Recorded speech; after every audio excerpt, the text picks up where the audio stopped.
So this movie is about autofill. Autofill with a series and using the fill handle.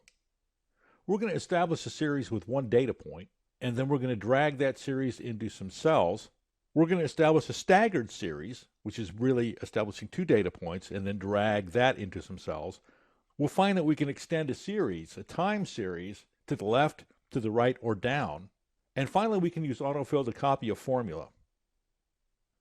So I've got four groups of data. We're going to look at one of these one at a time, beginning with one. I've got one data point on line 7 from column A to column Q. And that is enough for Excel to understand that that's the beginning of a series.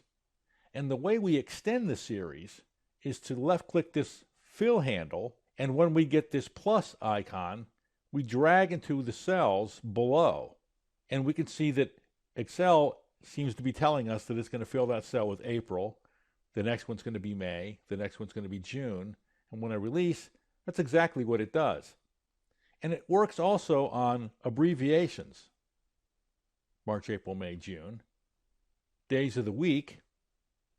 And when I pull down, we've got some autofill options, and depending upon what it is that you're dragging will then determine what the options you have here.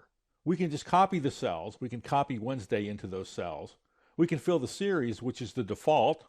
We can fill the formatting only, or we can fill without formatting the cells.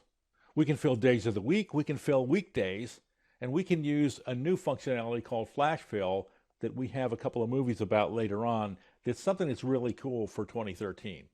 We currently have shown Wednesday, Thursday, Friday, Saturday. Saturday's not a day of the week.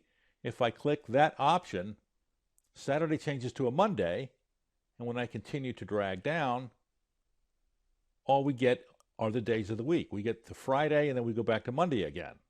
So we can do abbreviations for the weekdays as well. And the weekends are back because I didn't check that option with the smart tag. Like I said, the default is to fill the series.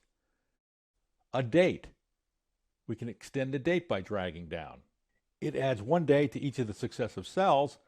The smart tag gives us some other options. We can fill months, fill years. The long form of the date. Time. We drag down, advances an hour. 9:01 advances an hour. 10:01, 11:01, 12:01. Excel will even be able to tell that we want to advance a quarter. Quarter 1, 2, 3, 4. We can abbreviate the word quarter and start somewhere in the middle of the year, the fourth quarter. We can use a Q to abbreviate the quarter.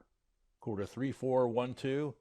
We can have a number located in a text string, either at the end of it, number 2, 3, 4.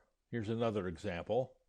7, 8, 9, 10, or at the beginning of it, 7, 8, 9, 10. If we just have a number, oddly enough, Excel won't extend a series. It'll just copy that number down. If we want to extend the series, we have to press the Control key and hold it down, and then drag, and then Excel will count up and fill the series. For a text entry, there's really no series to identify. It's just going to copy that into the cells below.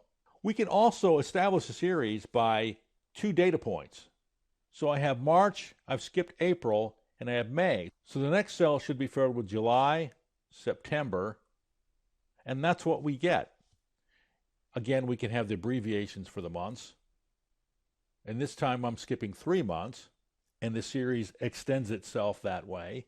Wednesday, I'm skipping Thursday, so I'm skipping one day in between the data points. Friday, skipping Saturday, showing Sunday, skipping Monday, showing Tuesday. We can get abbreviated days of the week. Wednesday, Monday, Saturday, Thursday. We're going back in time. We can skip 2 months at a time. We can skip some odd number of days, and this series will be extended. We can extend a series a half hour at a time. We can extend a series 3 hours at a time. We can go from quarter 1 to quarter 3, and if we skip a quarter every time, we're going to get quarter 1 and quarter 3 again. We can go back in time, quarter 4, 3, 2, 1. We can go quarter 3, quarter 1. We should get that again, quarter 3, quarter 1. We should be able to add 8 to each of the numbers, 2, 8, 18, 26. Now we're adding 4, and Excel has no problem with that. 1, 5, 9, 13, and again, those numbers can be in the beginning of the text string. And we can extend a series with just numbers, where each successive cell is 4 less than the prior cell. So in the third area, Excel is smart enough to know which direction we're extending the series. In other words, we have January here, and Excel knows that we read from left to right. So if I extend the series to the left, Excel knows the first cell to the left should be December, and the one to the left of that should be November. Instead, if I extend the series to the right, it's going to go forward in time, January, February, March, and if I extend the series down, it'll do the same thing. February, March, April, May, etc.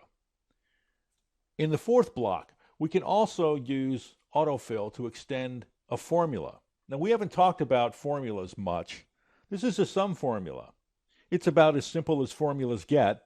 I am summing the cells in that area that's highlighted in blue. I'm adding all of them together. Well, I can grab this fill handle and copy that formula into the cells to the right of it, and I get different values because they're summing the cells right above them, and of course the numbers are different, the ranges are different, and the answers are different.